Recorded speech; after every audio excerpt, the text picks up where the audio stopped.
एका कीर्तनात मी म्हणलं विठ्ठल विठ्ठल म्हणा. एक म्हातारी म्हणायची राम्याचा बाप राम्याचा बाप. मी म्हणलं आजी साहेब हे काय तुमचं राम्याचा बाप राम्याचा बाप. ती म्हणते तुम्ही काय म्हणला विठ्ठल विठ्ठल म्हणा. माझ्या पोराचं नाव आहे राम आणि त्याच्या बापाचं नाव आहे विठ्ठल. मग एवढ्या माणसात कसं काय मालकाचं नाव आज त्या लय आजीबाई चॅप्टर काय सांगायचं तुम्हाला.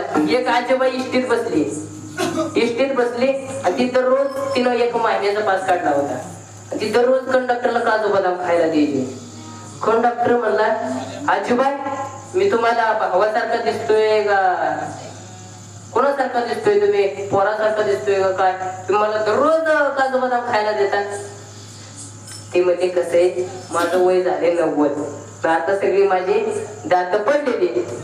मग आता ती काय मला चावत नाही म्हणून ती